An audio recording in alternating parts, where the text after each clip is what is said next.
Hello everyone, my name is Darci Palmer. I am a credentialed veterinary technician and a VTS in anesthesia and analgesia. I'm also one of the administrators for the Facebook page Veterinary Anesthesia Nerds. And today I'm going to show you how to set up and pressure check a non-rebreathing circuit. So the first thing that we want to do is turn on our oxygen source. So for this machine, we're just going to use our E cylinder and we're going to turn on our cylinder. And then this particular non-rebreathing circuit is called a Jackson-Reese. It's a very simple circuit. So the patient is inhaling and exhaling through this corrugated tubing. Your fresh gas, your oxygen and your inhalant are coming into the circuit through this clear tubing. And then it has its own little special pop-off valve that is just a simple valve that all we do is move it between closed and the open position. So our reservoir bag goes down here, and then it has its own scavenging system as well. How you attach your non-rebreathing circuit to your anesthesia machine is going to be based on what the attachment is on the end of the fresh gas inlet hose for the non-rebreathing circuit, and also where it attaches to the anesthesia machine. So this particular anesthesia machine is set up with an adapter in the fresh gas inlet line. So when the adapters are connected right here, this machine can function like a rebreathing circuit. So to set up our non-rebreathing circuit, we're just going to detach the adapter, and then this particular circuit has an adapter that fits right into there. Okay?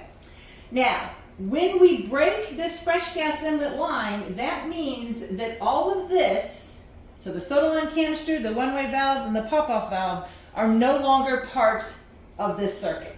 So we can remove the scavenging hose for the rebreathing circuit, and then we are going to attach our scavenging hose for the non-rebreathing circuit in our passive scavenging, which in this case is an F-air canister. Okay? So our oxygen is on. We have attached our fresh gas flow line for our non-rebreathing circuit. And then to pressure check, we're just going to occlude the patient end with our thumb, and we're going to slide the pop-off valve to the closed position.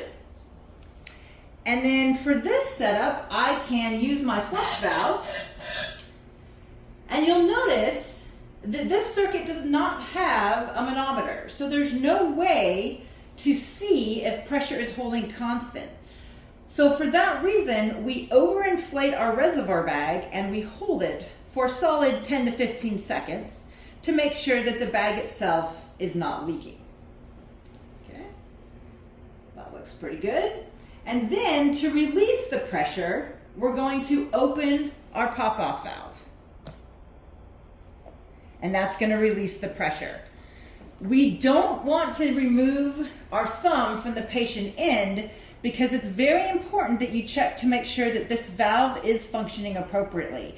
If you were to slide this valve to the open position, but your reservoir bag did not deflate, that means that this valve is not working. And so if you were to go to use this on a patient, you could very easily lead to barotrauma or volutrauma. So always check to make sure that this valve is in fact releasing the pressure after you've done pressure checking. Okay? That's all there is to this circuit. Now, another way that we can attach a non-rebreathing circuit is to use the vaporizer output port. So you'll notice on this Jackson-Reese circuit, the end connector for the fresh gas line doesn't fit in this adapter. In this situation, where this adapter goes is on the vaporizer output port. So I'm going to stick my hand down here and remove that. Okay. And then I'm going to come here and put this adapter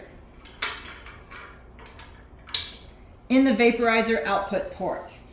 Now, the difference between this circuit and the one that we just did for the Jackson-Reese non-rebreathing is that by putting the fresh gas inlet line from the vaporizer, that takes out our flush valve.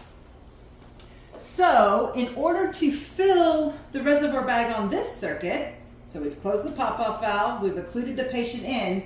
If I push the flush valve, it doesn't work. And that is because when we remove this vaporizer outlet port, this is the fresh gas hose right here that is coming to it. So we have essentially taken our flush valve out of the circuit.